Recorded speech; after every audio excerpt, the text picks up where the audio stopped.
So good afternoon all. Let's start with the series of polity जो हमने शायद 2 lectures इसके कर लिए थे कंप्लीट, राइट? तो फर्स्ट लेक्चर में हमने क्या पढ़ा था इसके इंडियन पॉलिटी के फर्स्ट लेक्चर में कॉन्स्टिट्यूशन के बारे में पढ़ा था, because that is what we are going to study. Indian polity वही बात है ना? तो बेसिकली जब कॉन्स्टिट्यूशन प्रैक्टिकलिटी में आता है, काम करता है, तो उसको हम पॉलिटी बोल देते हैं, है ना? तो हमने पहली बार में पढ़ा कि कॉन्स्टिट्यूशन क्या है, एक लॉ ऑफ लैंड है और इसकी जरूरत क्यों पड़ी, हमने इसके बारे में पढ़ा, है ना? कि एक तो सारी चीजों को क्या करता है, ऑर्गेनाइज रखता है ना?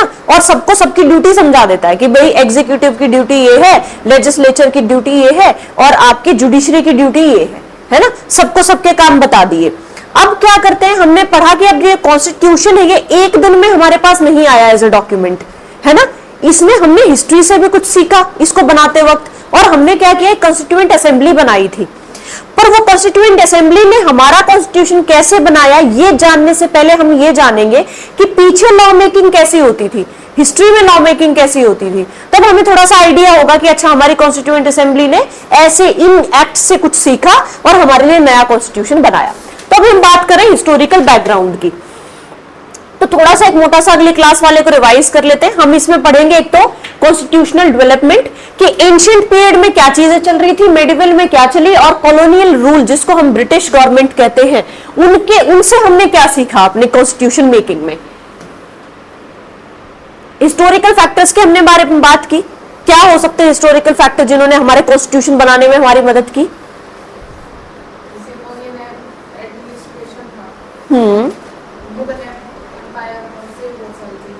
बहुत सारी चीजें सीखने को मिली हमें. ज्योग्राफिकल फैक्टर भी है कि हमारे देश का साइज बहुत बड़ा है, हमारी कंट्री बहुत बड़ी है, तो हमने क्या किया, एक फेडरल गवर्नमेंट, एक फेडरल स्ट्रक्चर को चूज किया बनाने के लिए कि स्टेट गवर्नमेंट बना देंगे अलग अलग, उनको थोड़ी पावर दे देंगे. क्यों? क्योंकि देश बहुत बड़ा है, इसको एडमिनिस्टर करने के लिए हमें स्टेट गवर्नमेंट्स की हेल्प लेनी पड़ेगी, है ना? स्टेट गवर्नमेंट्स के बाद हमें लोकल गवर्नमेंट की हेल्प भी लेनी पड़ेगी, for example panchayat and municipalities. ठीक है, तो पॉलिटिकल फैक्टर्स भी रहे, है ना? देन आपके सोशियो कल्चरल फैक्टर ने भी बड़ा रोल प्ले किया कि हमारा कॉन्स्टिट्यूशन कैसा बनेगा, है ना? हमारे कॉन्स्टिट्यूशन ने हमारे डिफरेंट कल्चर्स को, डाइवर्सिटी को अकोमोडेट किया है ना? जैसे ये बताया गया कि देखो इक्वालिटी तो है, बट इक्वालिटी 2 अनइक्वल लोगों के बीच में नहीं होगी, है ना? क्योंकि सोशली और कल्चरली कुछ लोग पीछे हैं, है ना? तो हम उनको, जो लोग आगे पहुंच गए उनके बराबर तो नहीं रख सकते ना, उनके लिए हमने रिजर्वेशन का प्रोविजन दिया, है ना? तो ये कुछ कल्चरल फैक्टर थे, हमारी सोसाइटी के फैक्टर थे. देन आफ्टर दैट वैदिक गवर्नमेंट जैसी थी, उनके बारे में हमने थोड़ा सा पढ़ा कि मौर्यन एडमिनिस्ट्रेशन में क्या हुआ, किंग को बना दिया सबसे ज्यादा फाउंटेन हेड ऑफ पावर, उससे सारी पावर सबको मिल रही थी. देन गुप्ताज में थोड़ा सा डिसेंट्रलाइजेशन होने लग गया कि सेंट्रल गवर्नमेंट से, किंग से थोड़ी थोड़ी पावर जो है लोकल गवर्नमेंट्स को मिलने लग गई. ठीक है, आफ्टर दैट हाँ इस्लामिक जो इन्फ्लुएंस था, मुगल्स आए यहाँ पर, सल्तनत रूल था, तो उन्होंने भी हमारी पॉलिटी को, हमारे कॉन्स्टिट्यूशन को इंपैक्ट किया, है ना? देन एडमिनिस्ट्रेटिव स्ट्रक्चर जो उन्होंने बनाए उन्होंने भी इंपैक्ट किया, है ना? कुछ टैक्सेस कैसे लगाते हैं, रेवेन्यू कैसे जनरेट करना है ना? ये सब हमने उनसे सीखा. ठीक है, तो हमने मॉडर्न पीरियड में किससे सीखा, हमारी जो पॉलिटी और हमारा जो कॉन्स्टिट्यूशन है, ब्रिटिशर्स से, है ना? तो ब्रिटिशर्स के बारे में मैंने थोड़ा सा पढ़ाया आपको कि 1600 में, ये आप मॉडर्न हिस्ट्री में डिटेल में पढ़ोगे. ठीक है, अभी पॉलिटी में इतना बताती हूँ कि 1600 में ब्रिटिशर्स आए और एज ए ट्रेडर्स आए, ईस्ट इंडिया कंपनी बना करके, उसको चार्टर दिया क्वीन एलिजाबेथ ने कि अब जाओ इंडिया में ट्रेड करो. आफ्टर दैट ये 1765 तक इसने प्योरली ट्रेडिंग वाले फंक्शन ही किए. आफ्टर दैट इसने क्या किया, एडमिनिस्ट्रेशन करना शुरू किया इंडिया में. कंपनी को दीवानी राइट्स मिले बंगाल, बिहार और उड़ीसा के, किससे, ट्रीटी ऑफ इलाहाबाद से. ट्रीटी ऑफ इलाहाबाद कब साइन हुई, जब हमने बैटल ऑफ बक्सर लड़ा, है ना? किसने, ईस्ट इंडिया कंपनी ने, और आपके जो नवाब ऑफ बंगाल थे, नवाब ऑफ अवध थे और मुगल एम्परर थे, इनके बीच में हुआ बैटल ऑफ बक्सर. उससे ये सारे के सारे हार गए ब्रिटिशर्स से, इन्होंने साइन की ट्रीटी ऑफ इलाहाबाद. अब ट्रीटी ऑफ इलाहाबाद से इसको क्या दिया गया, ईस्ट इंडिया कंपनी को, इनका दीवानी राइट्स दिए गए. दीवानी का मतलब आप टैक्स कलेक्ट कर सकते हो, वहां से पैसे ले सकते हो, है ना? देन 1857 में फिर एक सिपाही म्यूटिनी होती है. इसके नाम लोगों ने अलग अलग रखे हैं, किसी ने कहा इसको फर्स्ट वॉर ऑफ इंडिपेंडेंस, किसी ने कहा कि जस्ट अ सिपाही म्यूटिनी. ठीक है, तो इसके बाद ईस्ट इंडिया कंपनी की तरफ से ब्रिटिश गवर्नमेंट ने कहा कि अभी आप चलो, आपका हो गया है, आपने जो एडमिनिस्ट्रेशन करना था कर लिया, अब इंडिया के ऊपर डायरेक्ट ब्रिटिश गवर्नमेंट का रूल होगा। इससे पहले तो वो क्या कर रहे थे, ईस्ट इंडिया कंपनी के थ्रू यहां पर शासन कर रहे थे। अब उन्होंने कहा कि ईस्ट इंडिया कंपनी को जाना होगा और ब्रिटिश गवर्नमेंट विल डायरेक्टली जो है यहां पर गवर्नमेंट संभालेगी। ठीक है, इंडिपेंडेंस उसके बाद आई और उसके बाद हमारी कंस्टिट्यूएंट असेंबली बनी जिसने हमारा संविधान दिया हमें। तो चलिए अब हम आगे करते हैं। तो ये बेसिकली जो हिस्टोरिकल बैकग्राउंड से ये एक्ट जितने भी आए इनको हमने दो पार्ट में डिवाइड किया। दो कौन से पार्ट में डिवाइड किया, आप यहां से देखोगे रेगुलेटिंग एक्ट से लेकर के आपका 1853 तक, तो कैसा रूल है, कंपनी का रूल है, ईस्ट इंडिया कंपनी का रूल है। अब 1857 में वो वॉर ऑफ इंडिपेंडेंस होता है, सिपाही म्यूटनी होती है, उसके बाद ब्रिटिश गवर्नमेंट जो है डायरेक्टली हमारे यहां पर अपनी गवर्नमेंट को देखने लग जाती है, फिर ईस्ट इंडिया कंपनी की कोई बात नहीं रहती। उसके बाद से क्राउन रूल आ जाता है। क्राउन रूल का मतलब, क्योंकि क्वीन जो विक्टोरिया थी उनको इंडिया की इंप्रेस घोषित कर दिया था ना कि she will be the empress of India, ये और इनकी आने वाली पुश्ते। ठीक है, क्राउन का मतलब अब वो जो है मोनार्की, उसका रूल इंडिया में रहेगा। ठीक है, वो 1935 तक चलता है, even government of India act 1947 तक चलता है, उसके बाद हमें इंडिपेंडेंस मिलती है। तो ठीक है, तो हम यहां से स्टार्ट करने वाले, हमने शायद पिट्स इंडिया एक्ट तक पढ़ा हुआ है। ठीक है, पुराने लेक्चर्स मिल जाएंगे, 2 ही लेक्चर हुए हैं, यू कैन कवर दैट। तो हम आज स्टार्ट करेंगे अपना 1813 से। ठीक है, तो एक नजर डाल लेते हैं। ईस्ट इंडिया कंपनी को जैसे ही दीवानी राइट मिलते हैं, 1773 की बात है, अब उन्होंने क्या करना शुरू किया कि अब हम इसको ऑर्गेनाइज करते हैं थोड़ा सा, है ना, जो एडमिनिस्ट्रेशन हम इंडिया में कर रहे हैं इसको क्या करते हैं, थोड़ा सा ऑर्गेनाइज करते हैं। तो इन्होंने कहा कि सेंट्रल एडमिनिस्ट्रेशन की तरफ ये जो कंपनी का पहला कदम था। कैसे, इन्होंने, सेंट्रल का मतलब क्या होता है कि पावर अब एक आदमी के हाथ में जाएगी, इसको हम सेंट्रल एडमिनिस्ट्रेशन कहते हैं, है ना। तो सेंट्रल किस एक आदमी के हाथ में जाएगी पावर, जो गवर्नर जनरल था उसको गवर्नर जनरल ऑफ बंगाल कहा गया। ठीक है, गवर्नर ऑफ बंगाल को क्या कहा गया, गवर्नर जनरल ऑफ बंगाल, मतलब इंपॉर्टेंट बना दिया गया उसको। और बाकी की जो प्रेसिडेंसीज थी जैसे बॉम्बे और मद्रास, अब इनके गवर्नर को इस गवर्नर जनरल की बात माननी होगी। तो सबसे ज्यादा पावर एक इंसान के हाथ में, 2 उसके सबऑर्डिनेट्स, तो सेंटर की तरफ पावर जा रही है ना, इसी को सेंट्रलाइजेशन ऑफ पावर कहते हैं, है ना। तो ये कहता है कि अब ये जो गवर्नमेंट ऑफ इंडिया, जो ईस्ट इंडिया कंपनी के एम्प्लॉयज है, ये यहाँ पर प्राइवेट ट्रेड नहीं करेंगे। प्राइवेट का मतलब अपने दम पर ट्रेड नहीं करेंगे, सिर्फ कंपनी की ट्रेडिंग होगी यहाँ पर, ना ही यहाँ के जो लोकल लोग हैं इनसे कोई गिफ्ट लेके, ठीक है, ब्राइब नहीं लेंगे। तो अब ये कहता है कि ब्रिटिश गवर्नमेंट का कंट्रोल अब ईस्ट इंडिया कंपनी के ऊपर होने लग गया धीरे धीरे। ठीक है, 1858 तक तो ये धीरे धीरे इनको कंट्रोल करेंगे, उसके बाद इनको बोलेंगे अब तुम चलो, अब हम डायरेक्टली यहां पर एडमिनिस्ट्रेशन करेंगे, है ना। तो इन्होंने कहा कि अब कंपनी को क्या करना होगा, एक बॉडी बनानी होगी जो यहाँ के सिविल और मिलिट्री अफेयर्स को देख ले। उस बॉडी का क्या नाम होगा, कोर्ट ऑफ डायरेक्टर। ठीक है, अब ये कहने लग गया कि इन्होंने रिकॉग्नाइज किया पहली बार कि कंपनी सिर्फ यहां पर ट्रेडिंग करने नहीं आई है, कंपनी क्या करने आई है, पॉलिटिकल और एडमिनिस्ट्रेटिव फंक्शंस भी परफॉर्म करने आई है। ठीक है, कि सिर्फ इसका काम ट्रेडिंग का नहीं है अब। ठीक है, और उसके बाद इन्होंने ये कहा कि एक्ट ऑफ सेटलमेंट लेकर के 1781 में कि इसमें जो जो कमी रह गई हम इसको पूरी कर देते। That is not relevant as such, है ना, तो इसलिए हमने इसको डिटेल में नहीं पढ़ा है। अब ये कहता है पिट्स इंडिया एक्ट की बात करता है कि पिट्स इंडिया एक्ट में ऐसा क्या इंपॉर्टेंट था। एक बार वो लाइट ऑन कर लो। इन्होंने कहा पिट्स इंडिया एक्ट में पहली बार लिखा गया कि जो कंपनी की टेरिटरी है ना, कंपनी का जो एरिया है इंडिया में, उसको ब्रिटिश पोजीशन कहा गया, है ना। ये वैसी ही बात है कि किसी के प्लॉट पे कब्जा कर लो और किसी दिन उसके आगे नाम लगा दो कि ये इस इंसान का है, ये नाम लगा दिया पिट्स इंडिया एक्ट से उस प्लॉट के ऊपर, है ना। तो ये वैसी ही बात है। तब तक तो आप ठीक है, सिर्फ कब्जा कर रहे हो, आपने सामान रखा है सिर्फ वहां पर उस प्लॉट पे अपना, फिर किसी दिन कहने लगे कि ये तो मेरा है, ये तो साक्षी का है ना।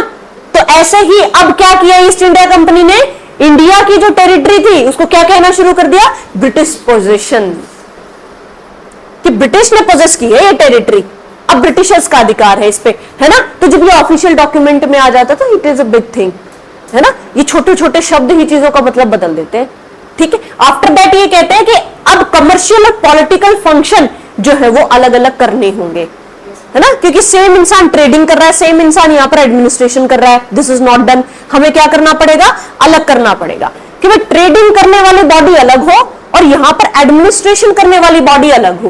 कोर्ट ऑफ डायरेक्टर को कहा कि आप कमर्शियल और ट्रेडिंग फंक्शंस देखिए, है ना, और बोर्ड ऑफ कंट्रोल क्या करेगा, पॉलिटिकल अफेयर्स देखेगा, है ना, यहां पर शासन देखेगा क्या हो रहा है, गवर्नमेंट देखेगा, ठीक है। तो ये आया हमारा पिट्स इंडिया एक्ट से। पिट्स इंडिया एक्ट के बाद एक छोटा सा एक्ट आया, एक्ट ऑफ 1786, ठीक है। ये क्यों आया, ये बेसिकली क्या हुआ कि लॉर्ड कॉर्नवालिस को ये बनाने लग गए यहां पर कि आप जो है गवर्नर जनरल बन जाओ, ठीक है। लॉर्ड कॉर्नवालिस ने रखी दो शर्तें कि हाँ ठीक है मैं बन जाऊंगा, बट मेरी दो शर्तें हैं। क्या शर्तें, पहली शर्त थी कि मुझे जो है ये एक तो होता था गवर्नर, है ना, गवर्नर जनरल होता था ना, इसकी काउंसिल भी तो होती थी ना जो इसको असिस्ट करती थी एडमिनिस्ट्रेशन करने में। ये कहता है कॉर्नवालिस की मैं जब आऊंगा इस पोस्ट के ऊपर, जब आप मुझे इस काउंसिल के डिसीजन को ओवरराइड करने की पावर दोगे स्पेशल केसेस में, कि अब तक तो क्या होता है ना, काउंसिल सजेस्ट करेगी, गवर्नर जनरल मान लेगा उस बात को, इस हिसाब से चलेगा कि लोग इसको मदद कर रहे हैं एडमिनिस्ट्रेशन चलाने में। पर उसने कहा कि मैं तो ये पोस्ट ज्वाइन ही तब करूंगा जब आप मुझे ओवरराइडिंग पावर दे दोगे, कि कई बार ये अगर मुझे कहें तो मैं इनका डिसीजन टाल सकता हूं। दूसरी शर्त यह है कि मुझे कमांडर इन चीफ बनाया जाए, मतलब मिलिट्री फोर्सेस का, है ना, कमांडर इन चीफ बनाया जाए। तो उन्होंने कहा कि ठीक है, आपकी दोनों शर्तें मान ली जाती हैं और आप अभी गवर्नर जनरल बन जाओ, ठीक है। तो ये 1786 का जो एक्ट आया था, basically that was to accommodate the demands of Lord Cornwallis, ठीक है। इसमें ज्यादा इंपॉर्टेंट नहीं, बस ये याद रखना। पिट्स इंडिया एक्ट के बाद एक आता है 1786 का, जिसमें कॉर्नवालिस ने दो डिमांड रखी, वो मान ली गई। उसके बाद एक छोटा सा एक्ट और आता है जिसको कहते हैं एक्ट ऑफ 1793। इनको लिख लो बल्कि, जो तुम्हारे पास कहीं पे है ना, वैसे तो मैं पीपीटी भेजूंगी, बट स्टिल कहीं पे इसको नोट कर लो, क्योंकि ये एडिशनल इंफॉर्मेशन जो पीपीटी में नहीं है। ऐसे सारी इंफॉर्मेशन पीपीटी में देने लगे तो फिर बच्चे क्लास में थोड़ी आएगी है ना।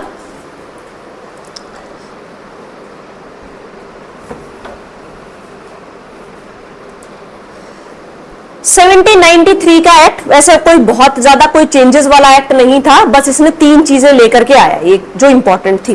पहला तो ये था कि इसने कहा ना कि मुझे क्या करो, काउंसिल को ओवरराइड करने की पावर दो। तो अब इसको एक्सटेंड कर दिया कि आने वाले हर गवर्नर जनरल को ये पावर मिलेगी। पहले वाली जो शर्त थी गवर्नर जनरल की कि मुझे क्या करो, ओवरराइडिंग पावर दो, ये बाकी के गवर्नर जनरल को भी देने का डिसीजन लिया, ठीक है, कि ठीक है अब से governor general will be an important person और उसके पास एक ओवरराइडिंग पावर होगी, वो चाहे तो काउंसिल के डिसीजन को मना कर सकता है इन स्पेशल केसेस, ठीक है। तो ये तो एक्सटेंड हुआ, पहली शर्त। तो ये दूसरा क्या हुआ कि कंपनी की जो मोनोपोली होती है ना, मोनोपोली का मतलब क्या होता है कि एक ही इंसान करेगा उस काम को। फॉर एग्जाम्पल रेलवे की भी मोनोपोली है, ट्रेन कोई प्राइवेट कंपनी नहीं बना के चला सकती इंडिया में, है ना, क्यों, क्योंकि मोनोपोली है इंडियन रेलवे की। तो ऐसे ही क्या था, यहां पर इंडिया में ट्रेड करने की मोनोपोली सिर्फ ईस्ट इंडिया कंपनी के पास थी, ठीक है। तो इस वाले एक्ट से 1793 वाले एक्ट से इसको 20 साल और बढ़ा दिया गया, ठीक है, कि अगले 20 साल और सिर्फ आप ही इंडिया में ट्रेड करोगे, ठीक है। थर्ड चीज क्या हुई कि बोर्ड ऑफ कंट्रोल जो था, अभी मैंने बताया था, एक बोर्ड ऑफ कंट्रोल होगा, एक बोर्ड ऑफ डायरेक्टर होगा, है ना, दो चीज होंगे, एक कमर्शियल फंक्शन संभालेगा, एक जो है वो पॉलिटिकल फंक्शन संभालेगा। तो बोर्ड ऑफ कंट्रोल को, जो कि एक कमर्शियल बॉडी थी, उसको इंडियन रेवेन्यू से सैलरी देना स्टार्ट किया गया। अब board of control sorry political थी ना, तो उसको इंडियन एक्सचेकर से, इंडियन रेवेन्यू से पेमेंट देना शुरू किया, सैलरीज देना शुरू किया, ठीक है। तो इसके एक्सपेंसेस कहां से पे करे जाने लगे, इंडियन रेवेन्यू से, है ना। अब फिर हम नेक्स्ट आते हैं 1784 के बाद your basically charter act of 1813। एक कहा जाता है कि what that has been started in 1773 has been culminated in 1833।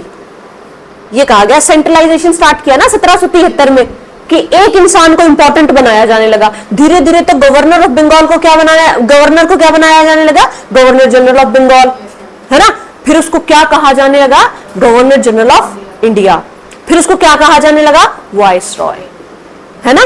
तो आप देख रहे हो कि धीरे धीरे पूरी इंडियन टेरिटरी पे एक इंसान का अधिकार होगा, एक इंसान की पावर होगी, तो इसको सेंट्रलाइजेशन कहा जाता है।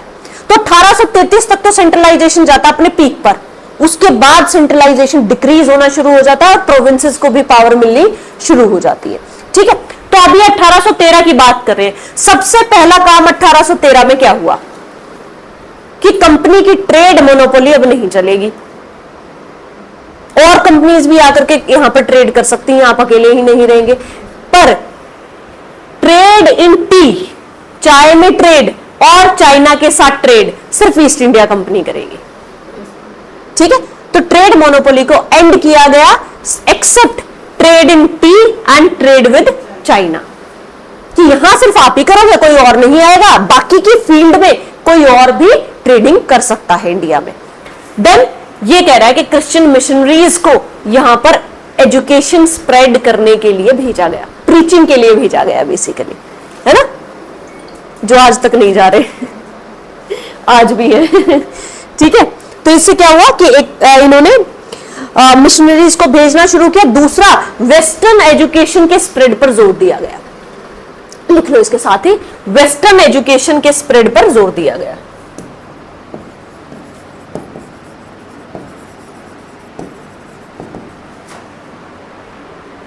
है ना, क्योंकि इनको अब एक बार तो तौर तरीके समझने वाले लोग भी तो चाहिए थे ना, वो हिंदी नहीं सीखना चाहते थे, वो हिंदुस्तान के तौर तरीके नहीं सीखना चाहते थे, वो चाहते थे कि इन्हीं लोगों को इंग्लिश सिखा दी जाए, है ना, और फिर ये हमारा काम करे, जो आज हमारे लिए स्टेटस सिंबल बन गया है कि जिसको जितनी अच्छी इंग्लिश आते है उतना इंटेलिजेंट है ना। कैसी बेवकूफी वाली बात है। हम ये एम्बैरेसमेंट हिंदी में क्यों नहीं फील करते कि जिसको जितनी गंदी हिंदी आती है उतना ही बेवकूफ है ना। तो बेसिकली क्या था कि ये तो इंग्लिश को जो जितना प्रमोट किया है, हम आज भी नहीं छोड़ पाए इस बात को। It's not about language, we must know this as a skill. Language तो नहीं है ना हमारी, लैंग्वेज तो स्टिल हिंदी है ना। तो ये कहना चाहते हैं कि वेस्टर्न एजुकेशन को प्रमोट किया गया और इंग्लिश को बेसिकली इन्होंने क्या किया, मीडियम ऑफ इंस्ट्रक्शन इन्होंने कहा कि भाई सिखानी पड़ेगी, क्योंकि अगर हम इंग्लिश नहीं सीखते तो इनको वो चीप लेबर कहां से मिलती काम करने के लिए, है ना।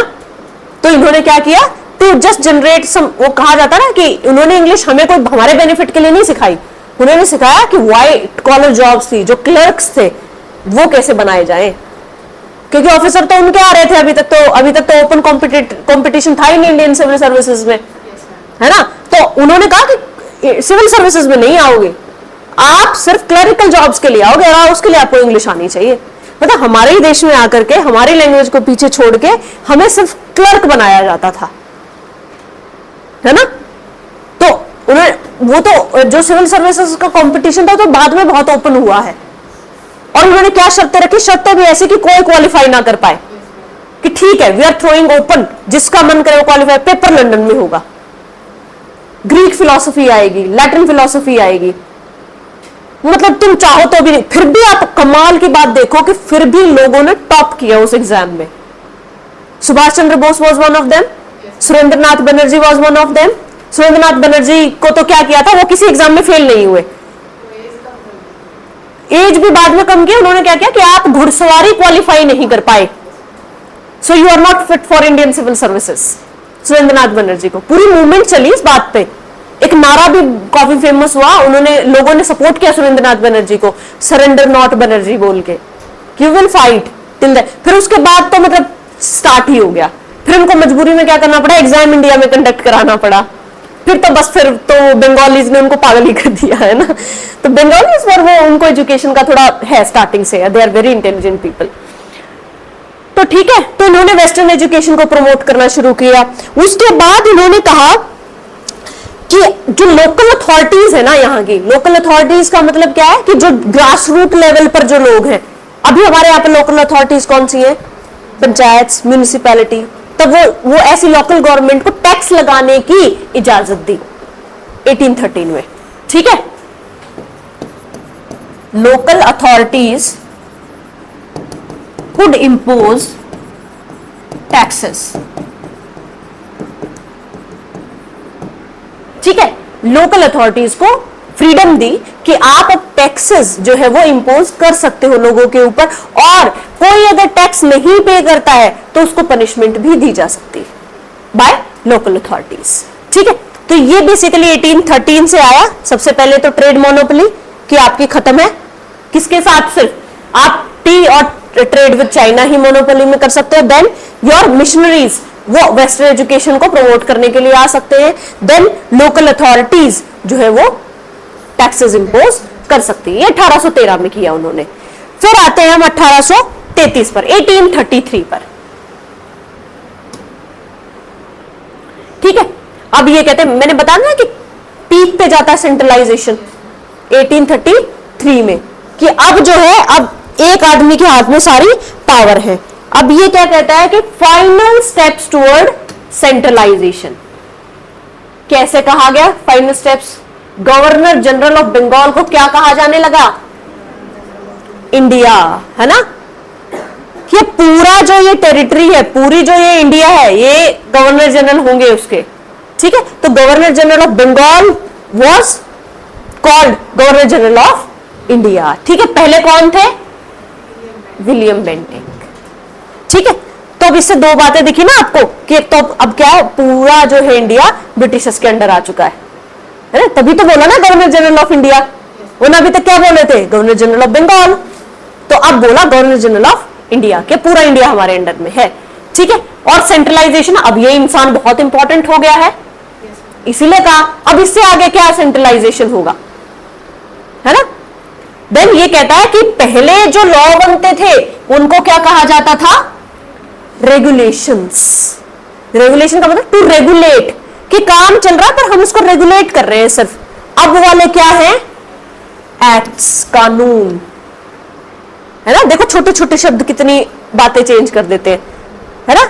एक तो मैं आपको कहूं कि आपके ऊपर रेगुलेशंस हैं कि आप जो काम कर रहे हो उसको रेगुलेट कर रही हूं मैं, उसको थोड़ा थोड़ा मॉनिटर कर रही हूं, है ना? और एक मैं कह दूं ये तो नियम है, ये तो कानून है ना?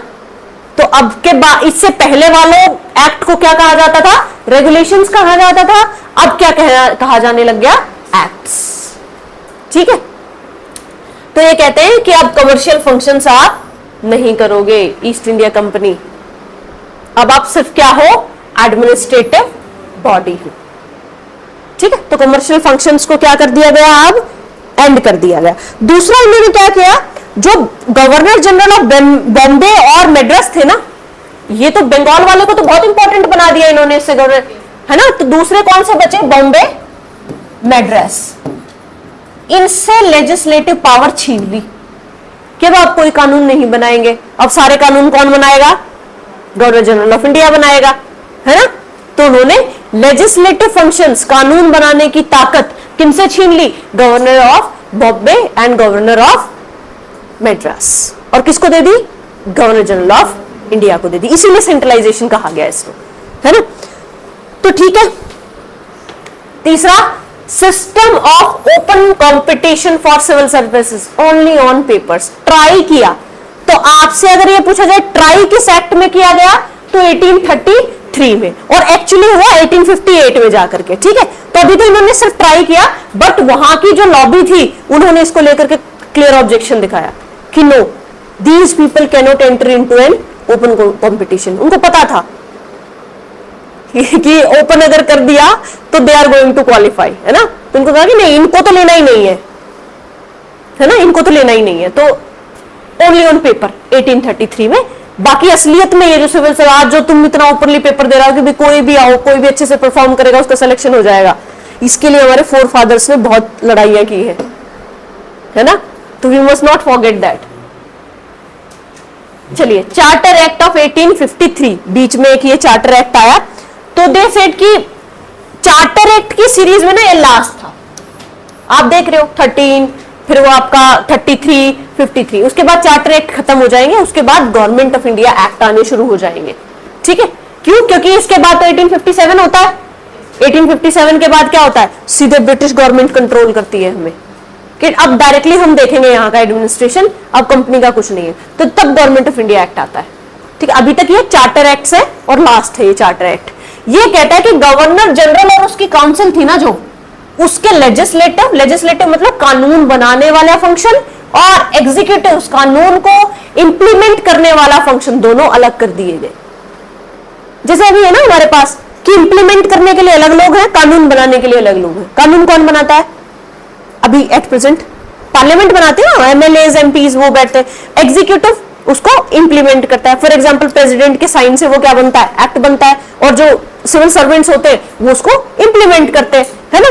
तो ऐसे ही उनके साथ भी किया गया कि अब एग्जीक्यूटिव एंड लेजिस्लेटिव फंक्शंस आपके अलग होंगे गवर्नर जनरल की काउंसिल के। तो ये कहते हैं अब इन्होंने एक सेपरेट लेजिस्लेटिव काउंसिल बनाई, है ना, कि एग्जीक्यूटिव लेजिस्लेटिव फंक्शन अलग कर रहे हैं, तो एक लेजिस्लेटिव काउंसिल बना देते जो कानून बनाएगी, जिसको क्या कहा जाने लगा? Indian central legislative council. ठीक है, और उसमें क्या हुए? 6 मेंबर्स थे, 6 में से 4 लोकल। ठीक है, 6 में से कितने? 4 लोकल। उन्होंने कहा कि भाई देखो इंडियंस को तो लेना पड़ेगा।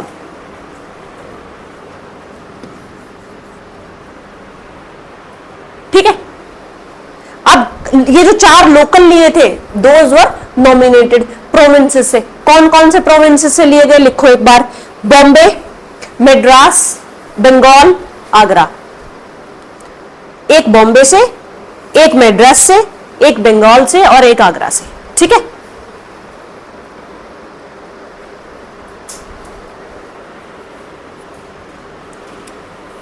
समझ गए कि गवर्नर जनरल था, उसकी काउंसिल थी जिसकी मदद से वो यहां पर एडमिनिस्ट्रेशन कर रहे थे।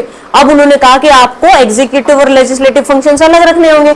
एग्जीक्यूटिव फंक्शन अलग रखने होंगे तो हमें एक एग्जीक्यूटिव बॉडी, लेजिस्लेटिव बॉडी चाहिए। उसके लिए 6 लोग आए, 6 में से 4 लोकल थे। ठीक है, लोकल जगहों पर से आए। तो इन्होंने कहा कि अब ये इसको क्या कहा जाने लगा? Indian central legislative council. ठीक है, जो कि कानून बनाएगी, लेजिस्लेटिव फंक्शंस परफॉर्म करेगी। तो अब ये कहता है कि legislative wing of the council functions as a mini parliament, parliament की तरह काम कर रही थी। ठीक है, this treated as special function of government for the first time. तो इस एक्ट ने क्या किया कि कानून बनाना भी आपका एक काम है, इसको पहली बार इतनी इंपॉर्टेंस दी गई। ठीक है, आफ्टर दैट ये कहता है ओपन जो है वो कंपटीशन आया सिविल सर्विसेज के लिए, देन इसके लिए मैकॉले कमेटी बनाई गई 1854। ठीक है, उसके बाद एग्जाम्स होते हैं जो ओपन कंपटीशन की तरह से होते हैं। अब इससे एक चीज बहुत इंपॉर्टेंट ये आई कि no particular time for East India Company, कि आपकी सेवाओं को किसी भी टाइम टर्मिनेट किया जा सकता है। पहले तो एक्सटेंड कर रहे थे ना, कभी 20 साल के लिए कर रहे थे, है ना। तो इसके बाद कोई टाइम नहीं दिया उन्होंने, इनडेफिनेट कर दिया। मतलब आपको कभी भी टर्मिनेट किया जा सकता, कोई डेफिनेट तारीख या कुछ नहीं दिया गया। जैसे पहले 20 साल के लिए एक्सटेंड कर रहे थे ना ईस्ट इंडिया कंपनी को, अब नहीं किया। तो उन्होंने कहा कि it can be terminated any point of time. ठीक है, समझ आ रहा है? थोड़ी कंफ्यूजन होती है, इट्स नेचुरल। अरे ऐसे कैसे भाई? एक सेकंड रुको।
हो गया 1853 का?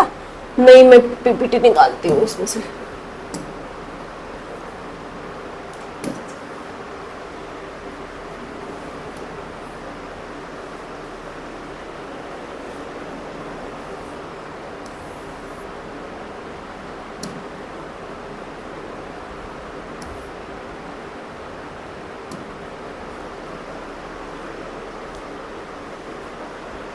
ठीक है, 1858 का।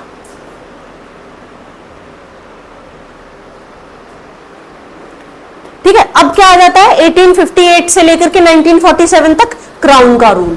ठीक है, क्राउन का मतलब British government will directly rule over India. ठीक है, तो अब उसमें से सबसे पहला है गवर्नमेंट ऑफ इंडिया एक्ट 1858। 1857 के बाद जो पहला एक्ट आया वो 1858 गवर्नमेंट ऑफ इंडिया एक्ट कहा गया उसको।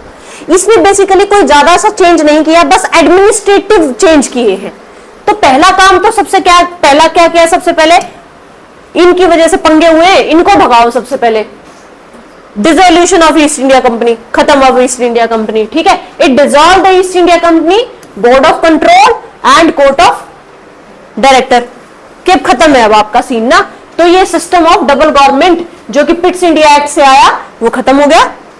पिट्स इंडिया एक्ट ने ही तो बोला ना कि आप कमर्शियल फंक्शन अलग परफॉर्म करोगे, पॉलिटिकल अलग परफॉर्म करोगे। जब इसी को खत्म कर दिया तो ये अपने आप ही डबल गवर्नमेंट खत्म हो गई। देन दे सेड कि डॉक्ट्राइन ऑफ लैप्स नाम की जो चीज थी वो अब खत्म करी जाएगी, जो कि आप मॉडर्न हिस्ट्री में पढ़ोगे। ठीक है, तो उसने कहा कि डॉक्ट्राइन ऑफ लैप्स की पॉलिसी जो है वो ये खत्म कर दी जाएगी, तो ये इंडियंस जो है वो पार्टिसिपेट कर पाएंगे गवर्नमेंट सर्विसेज में। ठीक है, अब ये कह रहा है कि वाइस रॉय कहा जाने लगा किसको, गवर्नर जनरल ऑफ इंडिया को। समझे कि कोई आपसे पूछे गवर्नर जनरल ऑफ इंडिया क्या है और वाइस रॉय क्या है, तो दोनों बताओगे। 58 के बाद जब क्राउन रूल आया था आपका, तब उसको वाइस रॉय बोला जाने लगा, इससे पहले he was governor general of India. ठीक है, तो पहला क्या था, अब ये जो वाइस रॉय था he was the direct representative of the crown. वो वहां की मोनार्की का डायरेक्ट रिप्रेजेंटेटिव था, वही भेजते थे अपने उससे। ठीक है, तो who was the first one, Canning. ठीक है, तो अब एक चीज और इन्होंने एस्टैब्लिश की, office of secretary of state. अब ये सेक्रेटरी ऑफ स्टेट कौन थे, ब्रिटिश कैबिनेट का ही एक मेंबर थे। वो जो ब्रिटिश पार्लियामेंट बैठती थी ना, उसमें उनके मिनिस्टर्स होते थे, उनमें से एक होता था, उसको इंडिया का चार्ज सौंप दिया। ठीक है, तो उसको कहा जाने लगा secretary of state. He was the member of British cabinet, official who answered the British government, कि यहां क्या चल रहा है, यहां की सारी आंसरेबिलिटी वो गवर्नमेंट ऑफ ब्रिटिश गवर्नमेंट को वो एज सेक्रेटरी ऑफ स्टेट देता था। ठीक है, after that it is a corporate body. Corporate body की तरह से इसको कहा गया sue and can be sued in India and England. इसका क्या मतलब होता है कि जब आप किसी भी बॉडी को या किसी भी चीज को कंपनी का स्टेटस दे देते हो, ठीक है, तो उस पर केस किया जा सकता है ना।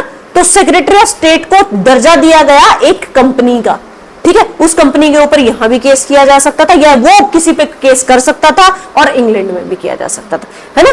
तो एक एंटाइटी का रोल दे दिया गया उसको। तो basically it enjoyed the power जो किसको दी गई थी, बोर्ड ऑफ कंट्रोल और कोर्ट ऑफ डायरेक्टर को दी गई थी। अभी उस पावर को एंजॉय कर रहा था। देन 15 मेंबर बॉडी थी to assist secretary of state. इस सेक्रेटरी ऑफ स्टेट की मदद के लिए 15 मेंबर की एक बॉडी बना दी गई। अब अकेला थोड़ी ना कर देगा सारे काम, तो 15 मेंबर्स इसकी हेल्प के लिए आए। उनमें से कहा कि ये एक एडवाइजरी बॉडी थी जो एडवाइस देगी इनको, सेक्रेटरी ऑफ स्टेट को, कि जी ऐसे कर लीजिए, है ना। देन कंपोजिशन क्या होगा कि 8 को तो क्राउन अपॉइंट करेगा, वहां की मोनार्की अपॉइंट करेगी। देन 7 को कौन अपॉइंट करेगा, कोर्ट ऑफ डायरेक्टर। ठीक है, तो 15 लोग हो जाएंगे that way.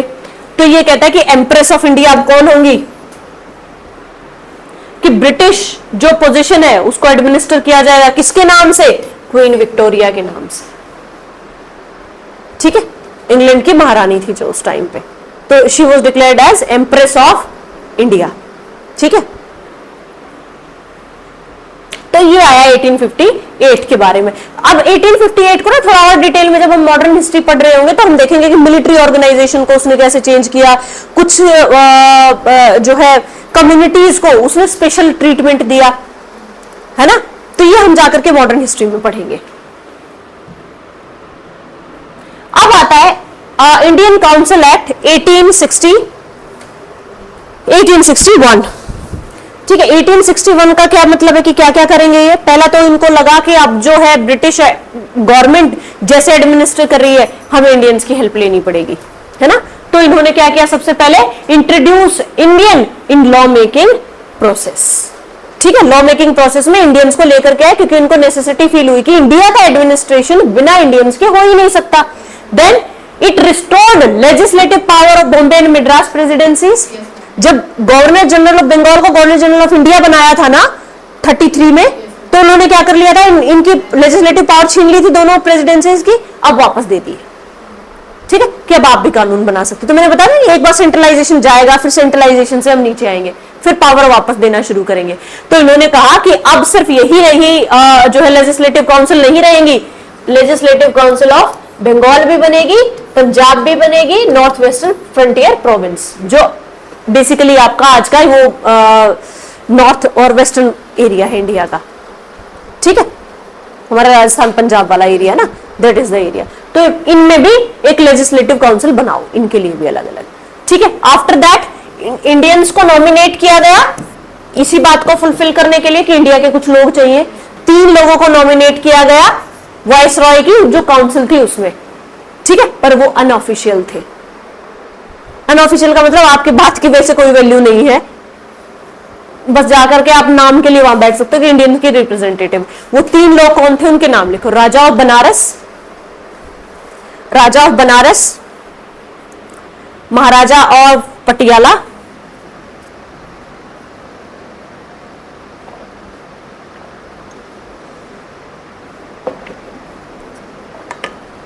Raja of Banaras, Maharaja of Patiala, sir Dinkar Rao, sir Dinkar Rao.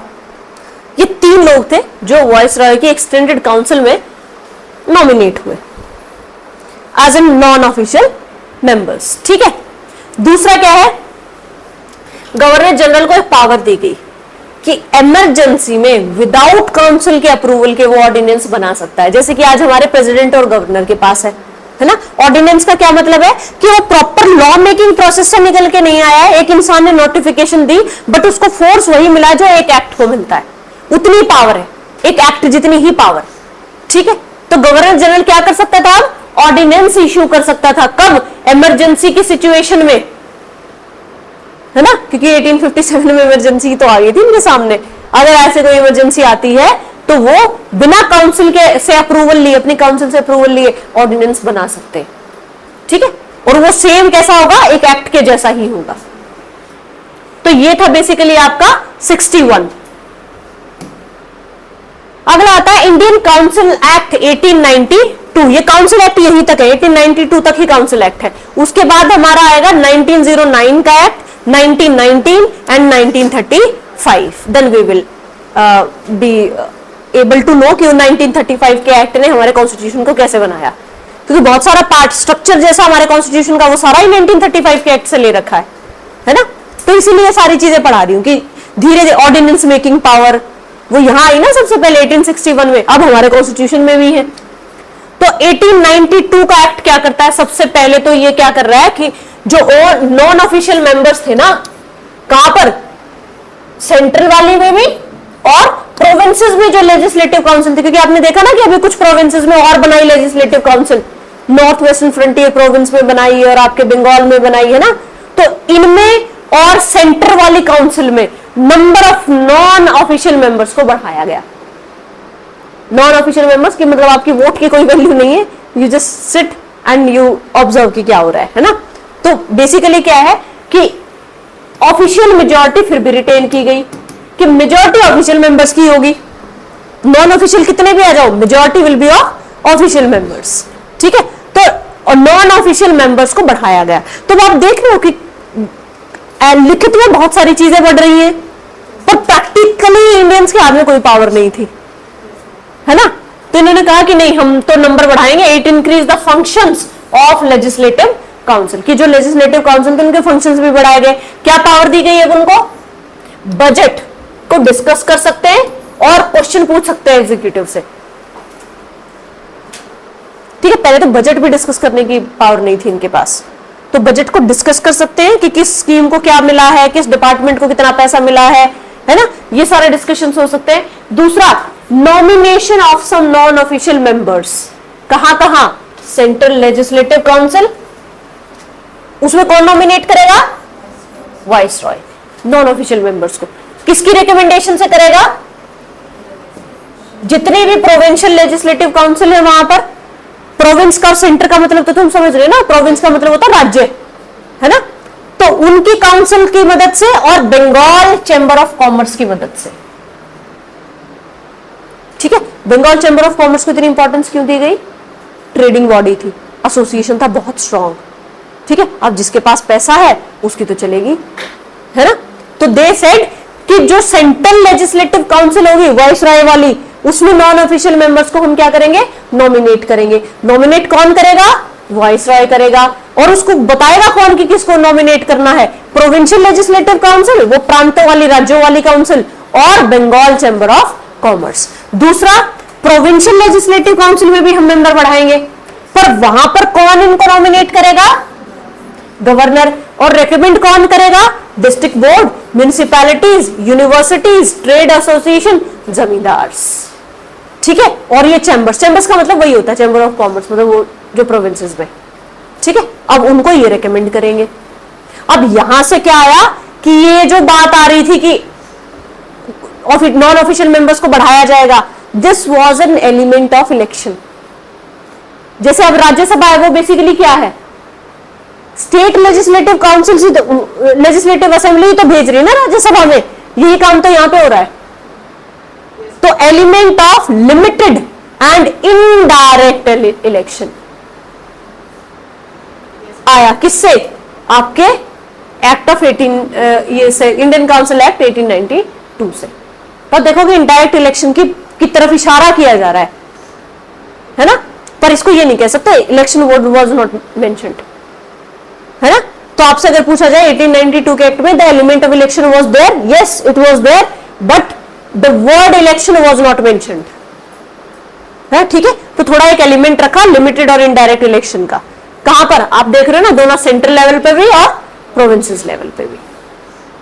ठीक है, कोई ऐसा जिसको ये बात समझ ना आई हो, कहीं से कोई थोड़ा इधर उधर हो गया कि ये क्या है, इसका मतलब समझ नहीं आया। ठीक है, इसको इसीलिए स्लो चला रही हूं क्योंकि ये थोड़ा कंफ्यूजिंग है, आगे नहीं चलेगा स्लो। तो नेक्स्ट लेक्चर में वी विल बी फिनिशिंग। अब इसके बाद आएगा सीधा 1909 वाला, जिसको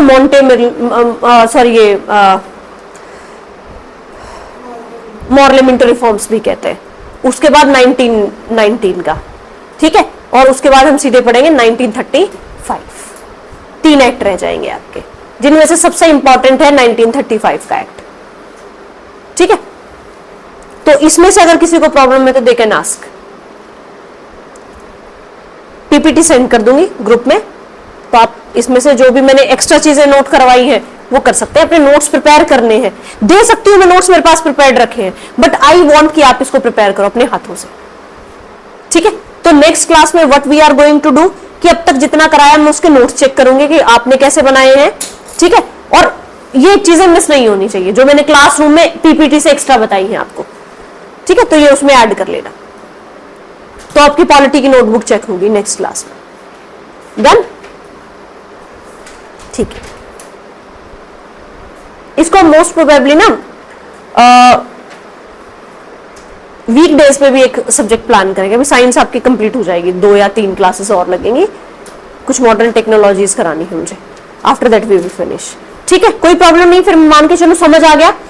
इसका एक ही तरीका है, इसको बार बार पढ़ना, लॉजिक से पढ़ना कि 1833 के तक तो ये हो गया, अब इसकी चीजें तो नीचे आएंगी ना, अब सेंट्रलाइजेशन थोड़ी हो सकता है, अब तो नीचे आएंगी। तो आपको देखना है कि 1857 में क्या हुआ, तो 1858 उससे रिलेटेड दिखेगा आपको। तो आपको लॉजिकली पढ़ना है, थोड़ा सा लर्न करना है कि किससे क्या एलिमेंट आया, क्योंकि इससे जो क्वेश्चन आते हैं वो यही आएंगे कि which of the following has been introduced by act of Indian council act 1892। तो आपको 3-4 चीजें देंगे, आपको चूज करना है। यूपीएससी को यह हैबिट है, वो चाहे उसका कोई भी एग्जाम हो, वो चाहे आपका सिविल सर्विसेज वाला हो, वो चाहे आपका सीडीएस हो, चाहे एनडी, तो स्टेटमेंट बेस्ड क्वेश्चन पूछेगा कि इनमें से कौन सी चीज 1892 के एक्ट से आई।